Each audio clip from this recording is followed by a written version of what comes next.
Hello friends, स्वागत है आपका कामेश्वरी दीप चैनल पर। आज मैं आपको एक कहानी सुनाऊंगी की रानी की कहानी। तो आइए सुनते हैं इस कहानी को।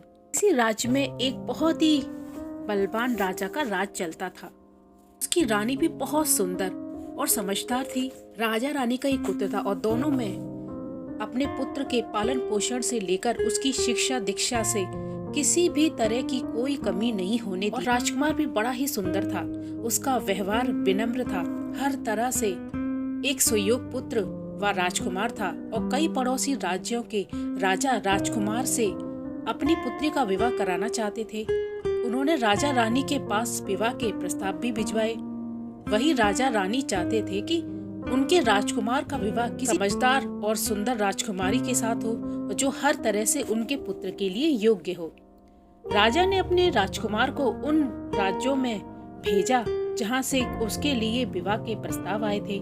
राजा चाहते थे कि राजकुमार खुद उन राजकुमारियों से मिले, उन्हें समझे, अपने लिए एक सुयोग्य पत्नी का चुनाव करे।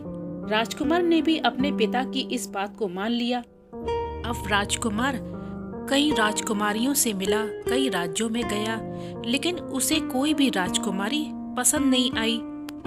कुछ ही दिनों में राजकुमार वापस अपने महल में आ गया और वह उदास था। मन ही मन सोच रहा था कि शायद उसके भाग्य में पत्नी का सुख है ही नहीं, और यही सोचकर उसने शादी से मना कर दिया। राज्य के काम में मन लगने लगा था उसका। एक शाम बहुत तेज बारिश हो रही थी।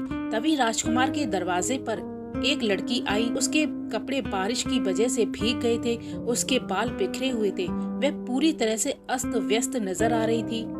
उसने दरवाजे पर खड़े सैनिकों को बताया कि वह एक पड़ोसी राज्य की राजकुमारी है जो बारिश की वजह से यहाँ फंस गई है। ऐसे मौसम में वह अपने महल में नहीं जा सकती थी, इसीलिए यहाँ पर शरण लेने के लिए आई है।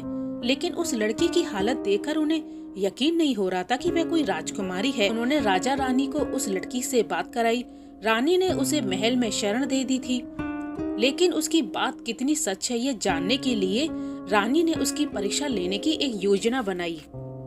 रानी ने उस लड़की के सोने के लिए एक पलंग सजाया और जिस पर 20 मुलायम गद्दे बिछाए, फिर ऊपर से एक रेशम की चादर बिछा दी।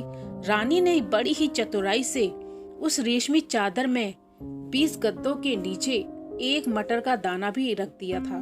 फिर उसी बिस्तर पे लड़की को सोने के लिए कह दिया। अगले दिन जैसे ही वह लड़की अपने सोने के कमरे से बाहर आई तो रानी ने बड़ी बेसब्री से उससे पूछा कि उसे रात को नींद कैसी आई।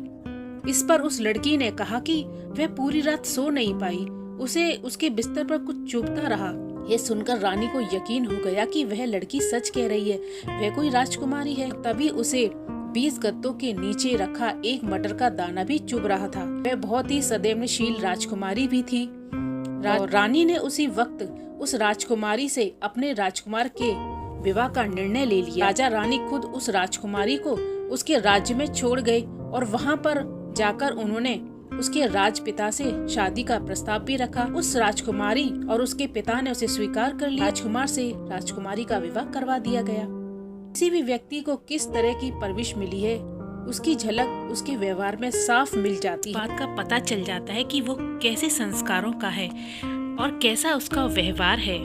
कमेंट करके बताइएगा कि आपको स्टोरी पसंद आई या नहीं, और अच्छी स्टोरी को मैं ला सकूं आपके लिए। और धन्यवाद। अगर आपको मेरा वीडियो पसंद आया तो इसे लाइक जरूर कीजिए, सब्सक्राइब कीजिए मेरे चैनल को, बेल आइकन का बटन है उसे भी जरूर प्रेस कीजिए। Thank you.